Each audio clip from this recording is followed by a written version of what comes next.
গণঅভ্যুত্থানের পর বাংলাদেশের ইতিহাসে এক গুরুত্বপূর্ণ মুহূর্ত আসতে যাচ্ছে আগামীর নির্বাচন। এবারে নির্বাচনে ভোটের অধিকার, রাজনৈতিক উত্তেজনা সবকিছুই একত্রিত হচ্ছে। আসন্ন জাতীয় নির্বাচন নিয়ে সারা দেশ এখন আলোচনায়।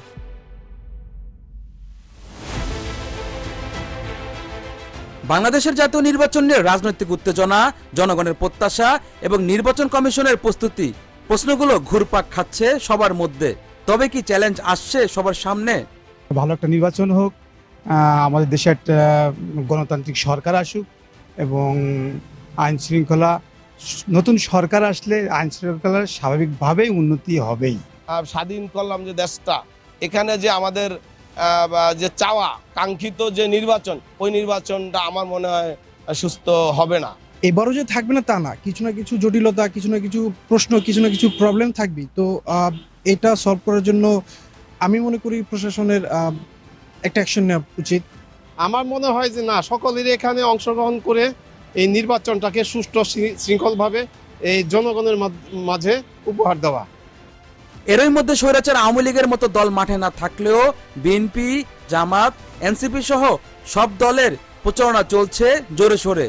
দলের নেতারা এখন জনগণের কাছে পৌঁছাতে প্রচারণা চালাচ্ছেন।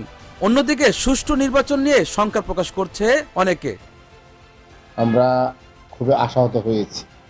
উনি বিশেষ করে জাতীয় নাগরিক পার্টি এনসিপির শাপলা প্রতীক নিয়ে যেভাবে নির্দেশ পোষণ করেছে এবং আইন বহির্ভূত উনি বক্তব্য দিয়ে যাচ্ছেন এবং আমাদের আইনগত যে অধিকার শাপলা প্রতীক পাওয়ার আমাদের বঞ্চিত করছেন, আমরা মনে করি ওনার অধীনে আসলে কোনো সুষ্ঠু এবং নিরপেক্ষ নির্বাচন করা অসম্ভব। এই সিরা আচরণ কোনো মতেই নিরপেক্ষ না। উনি বিএনপির দপ্তর সম্পাদকের ভূমিকা পালন করছেন।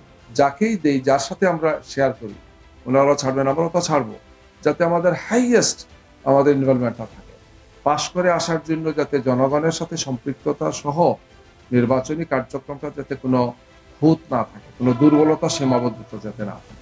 ফেব্রুয়ারি 2026 যে নির্বাচনের জন্য বর্তমান সরকার যে ঘোষণা দিয়েছে, আমরা বিশ্বাস করি ইউনূস সাহেবের সরকার, ওনার নেতৃত্বাধীন সরকার আগামীতে একটা সুষ্ঠু নির্বাচন করতে পারবে এবং আমাদের পার্টির পক্ষ থেকে আমরা সর্বাত্মক সহযোগিতা করব।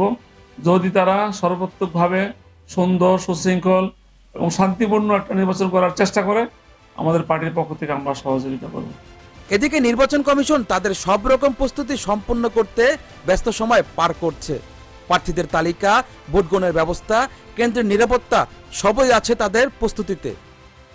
সামনে রেখে নির্বাচনকে আরো অর্থবহ করার, যুক্তিকর্তা এবং অবাধ করার জন্য যে প্রশিক্ষণটা সেটা করতেছেন এবং সেন্সিটাইজেশনটা যেটা হচ্ছে যে আমরা একটা ভালো নির্বাচনের মুখে, এই বিষয়টা লক্ষ্য একটাই, অবাধ, সুষ্ঠু, পার্টিসিপেটরি একটা নির্বাচন এবং সবাই এই ব্যাপারে দৃঢ় অঙ্গীকারবদ্ধ যে তারা একটা ভালো নির্বাচন দিতে চান।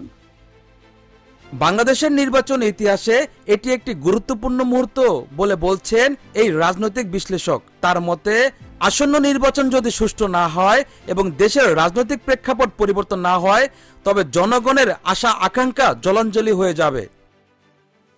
অমীমাংসিত ইস্যুগুলো যেন রাজনৈতিক সহিংসতাতে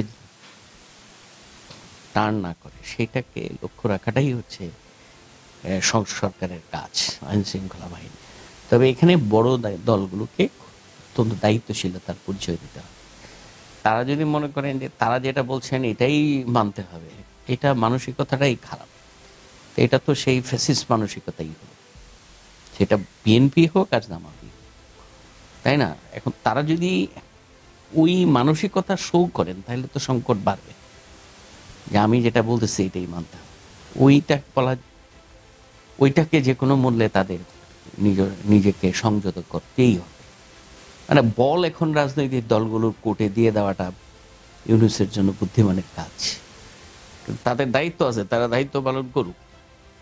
এখন উনি জুলাই সনদ মানার জন্য ডাকেন, আমার মনে হয় রাজনৈতিক নির্বাচন সুষ্ঠুভাবে করার জন্য ওনার রাজনৈতিক দলগুলোকে ডেকে প্রত্যেককে আলাদা আলাদাভাবে তার দায়িত্ব সম্পর্কে সচেতন করা, তাই না? সেটা হলো ইম্পর্টেন্ট জিনিস, কারণ তারাই তো আলটিমেটলি মাঠে থাকে। এবারের নির্বাচনের পরিণতি শুধুমাত্র রাজনৈতিক দলগুলোর জন্যই নয়, বরং বাংলাদেশের ভবিষ্যতের জন্য অত্যন্ত গুরুত্বপূর্ণ। স্বচ্ছ ও শান্তিপূর্ণ নির্বাচন হওয়া দেশের গণতান্ত্রিক পরিবেশের জন্য অপরিহার্য। তবে রাজনৈতিক বিশ্লেষকরা সতর্ক করে বলছেন, সুষ্ঠু নির্বাচন আয়োজন একটি বড় চ্যালেঞ্জ হয়ে দাঁড়াবে এবারের নির্বাচনে।